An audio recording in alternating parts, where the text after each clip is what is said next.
Mark Twain died at sunset on April 23, 1910. He was 75 years old. He had stipulated that he did not want his complete autobiography published until 100 years after his death.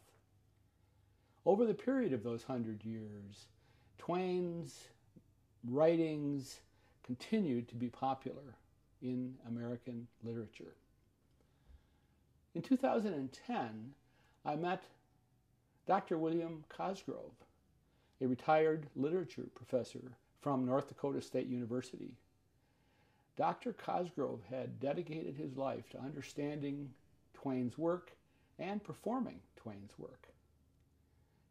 In April of 2010, I had an appointment to visit Dr. Cosgrove at his home in Edina, Minnesota. He opened the door and escorted me to his office. There, in the room lined with all of Twain's works, sat Mark Twain.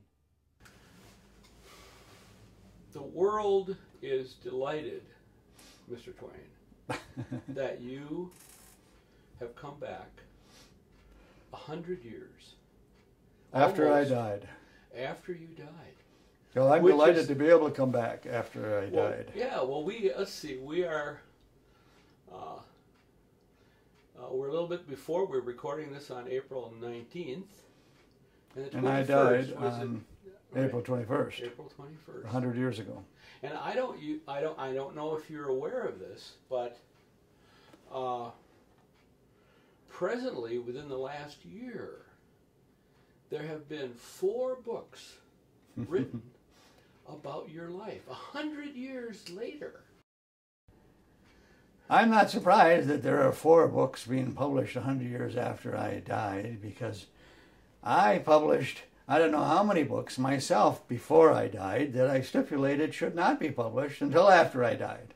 And in some cases, 100 years after I died. And I believe my daughter, Clara, I believe, specified that there were some works that she was familiar with after I died that should not be published until the centenary of my death. So I'm not at all surprised, because I didn't want some of my works published in my own lifetime. And a number of them, I think, were planned to be published after I died, shortly after I died, within years after I died. And then my understanding is that that was successful. In some cases, they were literary judgments. Some of the works weren't as good as I would like them to be, because I hadn't had time to rewrite them. And my principle, almost all my life, was always, in regards to things I published, was surprisingly, it may surprise some people to find out that when you feel that a work that something that you're writing is done, and you've said what you want to say, and that's when your real work begins. Then you start rewriting, and you start editing it, and you start making it as fine an example of your style as you can. And in many cases, I didn't have a chance to do that for some of those works that at one time, for the last, I suppose, 20 years of my life, I was the most instantly recognizable person on the planet. And I was the most famous American in the world, probably. As you look back on the financial side of your life, what do you regret or think about or celebrate? I was I know what you're getting at there. I was in a way a paradox in those terms, since much of the criticism that I mentioned to you was directed at plutocrats, or what were called plutocrats, aristocrats, wealthy men, many of whom were hypocritical, tyrannical, dictatorial.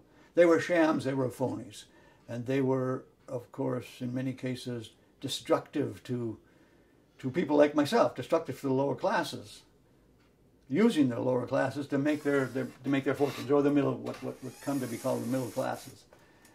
And so I took great delight in skewering them. Andrew Carnegie, but there's a paradox within that paradox too. Andrew Carnegie, I would skewer by saying when he financed his libraries and bought the goodwill of people, he purchased his positive reputation. He bought his good reputation and paid cash for it. So, and he was a good friend of mine. In fact, I was, and here's where the paradox comes in, I was good friends with many wealthy men, and I envied them at the same time as I was attacking, others like them. All my life, and this is the side of that paradox, all my life I've been involved in get-rich schemes of one form or another. I always wanted to be a millionaire, even when I skewered in my works millionaires almost unmercifully. So I was always myself after the fast buck, the quick buck, and the mini bucks. And I was successful at some times, but mostly a failure. So my financial acumen was not very strong. I depended upon friends to do that. Henry Huddleston Rogers, for example, and Reverend Twitchell would help me with my financial matters, and successfully so. They were successful, not I so much in making those judgments. When you were a boy growing up in Hannibal, were you? Did you come from a wealthy family, or what was your family situation like?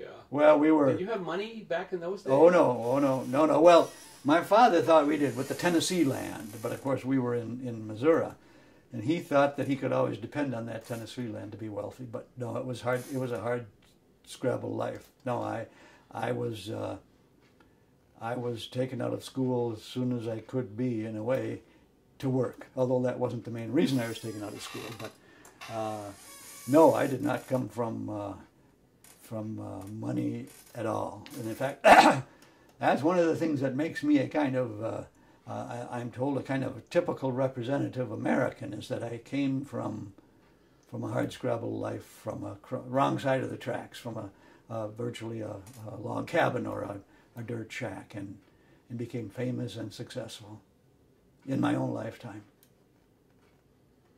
And I did that, of course, via my lectures and my writings. So in Hannibal, you came from a poor family. Maybe there are other people in town who might have been more, quote, distinguished than your parents. Oh yes, right? Oh yes, yes, oh yes. And you were aware of that when you were a boy? Oh, I don't think so particularly in any way that inhibited me at all. We thought that we had the best that life had to offer when we were young. You know, a dead skunk and a mouse to put in your pocket, and maybe a couple of fish hooks. I don't remember it that way, and I think that's another thing that makes me a typical American, is that we were well satisfied with the life we led, which you can see, I think, in Tom Sawyer and those two books, Tom Sawyer, The Adventures of, and Huckleberry Finn. I don't think we felt deprived, even the character like Huck, you know, the son of the town drunk. I don't think he felt that somehow he wished he had been rich. But in those books, if you remember, at the bottom of many of the adventures, there was always money. Getting money out of a casket, or somehow retaining the money or getting a reward.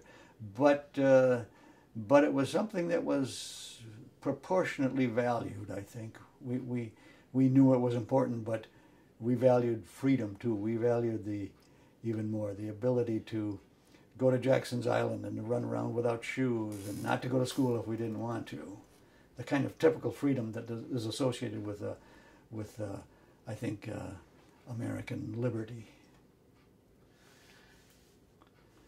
Did you become more angry as you got older? And those you know, Tom Sawyer and Huck Finn, yes, boyhood. wonderful, cheerful books. But as you grew older and saw what was happening in the world, how did your attitude about things change? Well, I did. I did change as I grew, but again, that's growing up and learning the way of the world in a way. I've said that if a man is